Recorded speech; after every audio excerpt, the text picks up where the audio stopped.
Hello, and welcome to Be Still and Know. And today, I'm going to be doing a different kind of video that I haven't done before, and it's more of a freestyle video of me just talking about things that I'm going through in my everyday life experience, and things that maybe you could resonate with in your own life experience. So this is going to be Adam Talks Adam. So, in my life recently, I've been going through a shift in my consciousness. And so everybody is shifting in their consciousness daily. Every day that you live on the planet, your consciousness shifts a little bit based on the experiences and the things that you learn throughout your day. But for me, my consciousness has been expanding in many ways for many years. I started studying things that were not taught in school, but are very integral to being being a person on planet Earth. And so those include esoteric things, religious things, energy, science things that people don't really think about. Things that are like in the twilight zone, the outer limits. The weird stuff, the weird part of YouTube. But through those weird parts, I've come to a point in my life where I realized that I am in charge of my life. And a lot of people think that they aren't in charge of their life. They think that they have these external forces on them that are pushing them to do one thing or another, and that they are just part of a system and they feel trapped and they're in a prison planet. And those are very three-dimensional and four-dimensional ways of thinking. So in the third dimension, when I talk about I'm not talking about the actual third dimension in that things have depth, height, and width. I'm talking about third dimension being as a kind of reality, and that is a physical reality in general. The things that make up our physical universe. That's third dimensional reality, and third dimensional consciousness would be somebody that is stuck just in thinking about the physical around them. Okay, what is in front of my face right now is all that I care about. That's a third dimensional person. They respond to stimuli. They are like a plant. They wake up and they have to eat, so they go and get energy for eating. They need to use the restroom, so they go and excrete their waste. They need to get food, so they go and do whatever they have to do to get food. And so that means including getting a job. So that's a third dimensional consciousness. A fourth dimensional consciousness is somebody that is starting to break out of that. Like, not only am I worrying about what I need for my physical reality, but I'm starting to look around and say, why is my physical reality like this? Why is my world like this? And so those kind of people start looking into conspiracy theories and into paranoia and into things where they feel trapped. And so those include people like the Truman Show movies and The Matrix, where you feel like you finally realize, oh my God, I've been lied to this whole time about reality. And you kind of, as a human being, have been lied to about reality. And it's because you're put into a system where you are being guided into doing what they want you to do. And who is they? Well, that's what fourth dimensional reality starts to deal with. Who are the people or the entities or the beings that are putting me in this system and forcing me to live this third dimensional reality? So that's fourth dimensional thinking. And lately, I've been getting into more fifth dimensional thinking, which is realizing that it doesn't matter who is trying to put you in a box, that ultimately you control your reality. And so that includes being autonomous. It includes having a free mind, freedom of thought, and freedom of expression. And it's hard to express yourself freely when you're trapped in a third dimensional or fourth dimensional reality and way of thinking. And so people that still have regular jobs but have a fifth dimensional way of thinking and expressing themselves have to kind of bring those two worlds together and find a bridge between them. And that's hard to do. It's hard to go to a job where you're in a third dimensional reality and people still believe in third dimensional reality ways of closed-mindedness, of doing what you're told, of obeying orders, and having a fifth dimensional thought process, being in that kind of job. And so for me, what a fifth dimensional reality would look like and a freedom of expression would look like would be me getting up every day and deciding what I want to do and then doing it. And that could include things that would be for my self-interest, like getting food, like using the restroom.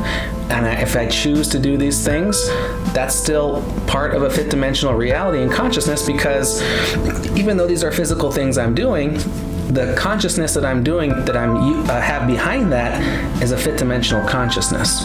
Okay, so I'm not saying that we're going to stop all of a sudden fifth dimensional consciousness and reality of Earth.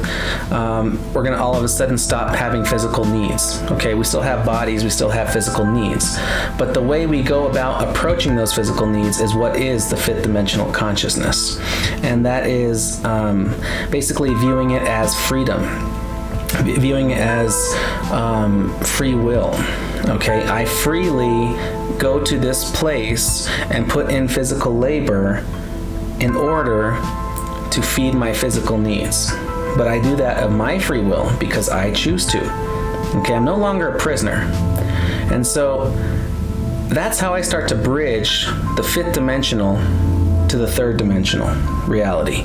Okay, that's how I start to go from being in a job that I know is not a free expression of my energy, and I still do that job to the best of my ability. Okay, and I don't do it for the people there, and I don't do it for the bosses or the company or whatever. I do it for myself. Okay, and then through that, I also do it, since I work at a retail job, I also do it for the customers. And I don't do it because they're nice people, because a lot of them are rude. I do it because I love humanity. And every person, even the rude people that I treat with kindness, it lifts them up one by one, vibration by vibration. And it doesn't matter if they came in super angry, ready to fight, and then I just neutralize them to a whatever, because that's what happens all the time. They come in angry, and with my positive vibes, I neutralize them. Or if they come in happy, and then I kind of uplift them even more into an even more positive light. And that's something that I've been struggling with lately, because even the most fifth dimensional thinking and the most light working person can get run down and bogged down in a third dimensional job in reality, especially when you have people that run those jobs still in a very, very third dimensional way of thinking. And what I mean by that is bosses that believe in the pyramid system of power, where they're on top, they're in charge, you got to do whatever they say no matter what, whether it's right or wrong. They don't want to hear your input. It's not collaborative. This is a dictatorship. You're going to do what I say or you're fired. And that's the kind of people that I work for. And that's not what you want to have in your life when you're trying to express yourself freely, is people telling you exactly what you have to do. Now that's very third dimensional. And so how do you bridge that? Well, you have to approach those people with the same kind of mentality that you approach, those angry customers if you have customers, or those angry clients if you have angry clients, and try to lift them up too. Because at the end of the day, even the devil is a person, and even the devil deserves love, and can be loved, and can be redeemed, because we're all just beings in this universe, and the roles we play doesn't matter. The part in the play that we choose doesn't matter. And that's also fifth dimensional thinking. It's that love doesn't matter what you've done in the past. Love will always cleanse you. It will always clear you, as long as you're willing to. Not every soul is willing to, but as long as you're willing to come to the light, to bend your knees to the crown of God, then you will realize that it doesn't matter what you've done in the past. You're all good. And so that's what you have to approach these people, these bosses, these customers, these clients, these third dimensional thinkers, the blinkers, as Nietzsche would call them. He called them blinkers because it doesn't matter what you say to them with your enlightened words. Your mouth is not the mouth that they need. Your mouth is not the mouth for those ears, is what he said. And they will just blink. They'll just stare at you with a blank stare and blink, because they can't get you. They're not on your vibrational frequency. So it doesn't matter what kind of people you're approaching. If you approach them with your fifth dimensional love, it will still uplift them in some way, even if it just neutralizes them in the moment.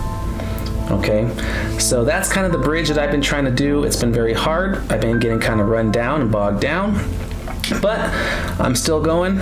I'm still trying. I know a lot of you guys out there are also in matrix jobs. You're light workers. You're the 144,000.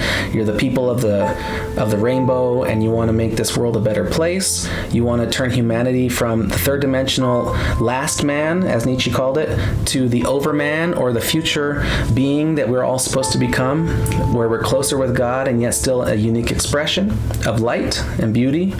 And so I know that these are things that a lot of people will look at you and say, you're crazy, man.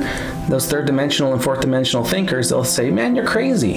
And so just know that you're not. That's all I have to say.